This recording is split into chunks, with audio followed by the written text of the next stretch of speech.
The Game of Life and How to Play It. By Florence Scovel Shinn. Chapter 8. Intuition or Guidance. In all thy ways acknowledge him, and he shall direct thy paths. There is nothing too great of accomplishment for the man who knows the power of his word, and who follows his intuitive leads. By the word he starts in action unseen forces and can rebuild his body or remold his affairs. It is, therefore, of the utmost importance to choose the right words, and the student carefully selects the affirmation he wishes to catapult into the invisible. He knows that God is his supply, that there is a supply for every demand, and that his spoken word releases this supply. Ask and ye shall receive. Man must make the first move. Draw nigh to God and he will draw nigh to you. I have often been asked just how to make a demonstration. I reply, speak the word and then do not do anything until you get a definite lead. Demand the lead, saying, Infinite Spirit, reveal to me the way. Let me know if there is anything for me to do. The answer will come through intuition or hunch, a chance remark from someone, or a passage in a book, etc., etc. The answers are sometimes quite startling in their exactness. For example, a woman desired a large sum of money. She spoke the words, Infinite Spirit, open the way for my immediate supply. Let all that is mine by divine right now reach me, in great avalanches of abundance. Then she added, give me a definite lead. Let me know if there is anything for me to do. The thought came quickly, give a certain friend, who had helped her spiritually, $100. She told her friend, who said, wait and get another lead before giving it. So she waited, and that day met a woman who said to her, I gave someone $1 today. It was just as much for me as it would be for you to give someone 100. This was indeed an unmistakable lead, so she knew she was right in giving the $100. It was a gift which proved a great investment, for shortly after that, a large sum of money came to her in a remarkable way. Giving opens the way for receiving. In order to create activity in finances, one should give. Tithing, or giving 1/10 of one's income, is an old Jewish custom, and is sure to bring increase. Many of the richest men in this country have been tithers, and I have never known it to fail as an investment. The 10th part goes forth and returns blessed and multiplied. But the gift or tithe must be given with love and cheerfulness, for God loveth a cheerful giver. Bills should be paid cheerfully. All money should be sent forth fearlessly and with a blessing. This attitude of mind makes man master of money. It is his to obey, and his spoken word then opens vast reservoirs of wealth. Man himself limits his supply by his limited vision. Sometimes the student has a great realization of wealth, but is afraid to act. The vision and action must go hand in hand, as in the case of the man who bought the fur-lined overcoat. A woman came to me asking me to speak the word for a position. So I demanded, Infinite Spirit, open the way for this woman's right position. Never ask for just a position. Ask for the right position, the place already planned in divine mind, as it is the only one that will give satisfaction. I then gave thanks that she had already received, and that it would manifest quickly. Very soon she had 3 positions offered her, 2 in New York and 1 in Palm Beach, and she did not know which to choose. I said, ask for a definite lead. The time was almost up and was still undecided when one day she telephoned. When I woke up this morning, I could smell Palm Beach. She had been there before and knew its balmy fragrance. I replied, well, if you can smell Palm Beach from here, it is certainly your lead. She accepted the position and it proved a great success. Often one's lead comes at an unexpected time. One day I was walking down the street when I suddenly felt a strong urge to go to a certain bakery, a block or 2 away. The reasoning mind resisted, arguing, there is nothing there that you want. However, I had learned not to reason, so I went to the bakery, looked at everything, and there was certainly nothing there that I wanted, but coming out I encountered a woman I had thought of often, and who was in great need of the help which I could give her. So often one goes for one thing and finds another. Intuition is a spiritual faculty and does not explain but simply points the way. A person often receives a lead during a treatment. The idea that comes may seem quite irrelevant, but some of God's leadings are mysterious. In the class one day I was treating that each individual would receive a definite lead. A woman came to me afterwards and said, while you were treating, I got the hunch to take my furniture out of storage and get an apartment. The woman had come to be treated for health. I told her I knew in getting a home of her own, her health would improve, and I added, I believe your trouble, which is a congestion, has come from having things stored away. Congestion of things causes congestion in the body. You have violated the law of use, and your body is paying the penalty. So I gave thanks that divine order was established in her mind, body, and affairs. People little dream of how their affairs react on the body. There is a mental correspondence for every disease. A person might receive instantaneous healing through the realization of his body being a perfect idea in divine mind, and therefore whole and perfect, but if he continues his destructive thinking, hoarding, hating, fearing, condemning, the disease will return. Jesus Christ knew that all sickness came from sin, but admonished the leper after the healing, to go and sin no more, lest a worse thing come upon him.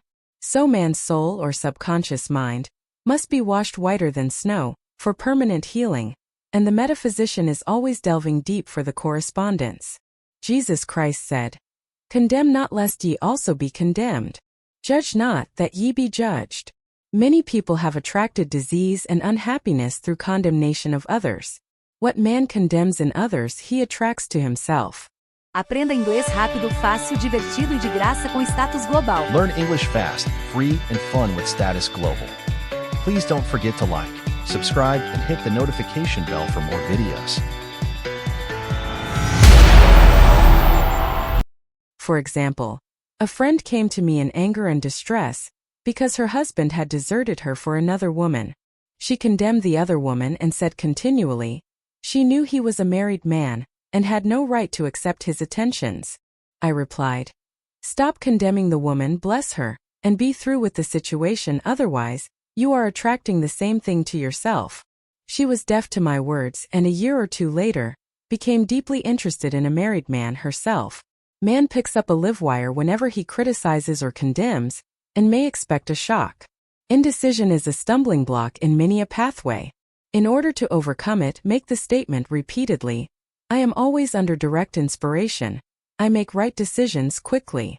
These words impress the subconscious, and soon one finds himself awake and alert, making his right moves without hesitation. I have found it destructive to look to the psychic plane for guidance, as it is the plane of many minds and not the one mind. As man opens his mind to subjectivity, he becomes a target for destructive forces. The psychic plane is the result of man's mortal thought, and is on the plane of opposites. He may receive either good or bad messages. The science of numbers and the reading of horoscopes keep man down on the mental or mortal plane, for they deal only with the karmic path.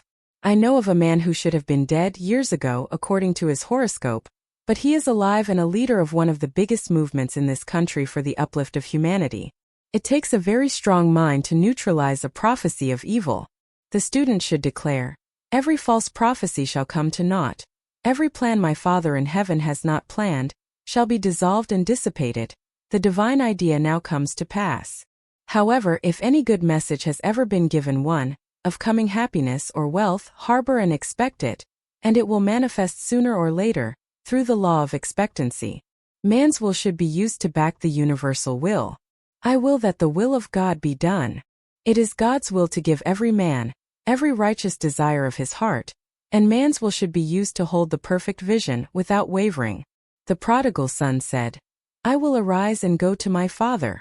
It is, indeed, often an effort of the will to leave the husks and swine of mortal thinking. It is so much easier for the average person to have fear than faith, so faith is an effort of the will. As man becomes spiritually awakened, he recognizes that any external inharmony is the correspondence of mental inharmony. If he stumbles or falls, he may know he is stumbling or falling in consciousness.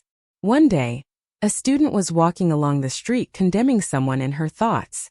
She was saying mentally, That woman is the most disagreeable woman on earth, when suddenly 3 Boy Scouts rushed around the corner and almost knocked her over. She did not condemn the Boy Scouts, but immediately called on the law of forgiveness, and saluted the divinity in the woman. Wisdom's way are ways of pleasantness and all her paths are peace. When one has made his demands upon the universal, he must be ready for surprises. Everything may seem to be going wrong when in reality it is going right. For example, A woman was told that there was no loss in divine mind, therefore she could not lose anything which belonged to her. Anything lost would be returned or she would receive its equivalent. Several years previously, she had lost $2,000. She had loaned the money to a relative during her lifetime, but the relative had died, leaving no mention of it in her will. The woman was resentful and angry, and as she had no written statement of the transaction, she never received the money, so she determined to deny the loss and collect the $2,000 from the Bank of the Universal. She had to begin by forgiving the woman, as resentment and unforgiveness closed the doors of this wonderful bank. She made this statement: I deny loss, there is no loss in divine mind, therefore, I cannot lose the $2,000, which belonged to me by divine right. As one door shuts, another door opens. She was living in an apartment house which was for sale, and in the lease was a clause stating that if the house was sold, the tenants would be required to move out within 90 days. Suddenly, the landlord broke the leases and raised the rent. Again, injustice was on her pathway, but this time she was undisturbed. She blessed the landlord and said, as the rent has been raised, it means that I'll be that much richer, for God is my supply. New leases were made out for the advanced rent, but by some divine mistake, the 90 days clause had been forgotten. Soon after, the landlord had an opportunity to sell the house. On account of the mistake in the new leases, the tenants held possession for another year. The agent offered each tenant $200 if he would vacate. Several families moved. 3 remained, including the woman. A month or 2 passed, and the agent again appeared. This time he said to the woman, will you break your lease for the sum of $1,500? It flashed upon her. Here comes the $2,000. She remembered having said to friends in the house, we will all act together if anything more is said about leaving. So her lead was to consult her friends. These friends said, well, if they have offered you $1,500, they will certainly give $2,000. So she received a check for $2,000 for giving up the apartment. It was certainly a remarkable working of the law, and the apparent injustice was merely opening the way for her demonstration. It proved that there is no loss, and when man takes his spiritual stand, he collects all that is his from this great reservoir of good. I will restore to you the years the locusts have eaten. The locusts are the doubts, fears, resentments, and regrets of mortal thinking. These adverse thoughts alone rob man. For no man gives to himself but himself, and no man takes away from himself but himself. Man is here to prove God and to bear witness to the truth, and he can only prove God by bringing plenty out of lack, and justice out of injustice. Prove me now herewith, saith the Lord of hosts, if I will not open you the windows of heaven, and pour out a blessing, that there shall not be room enough to receive it.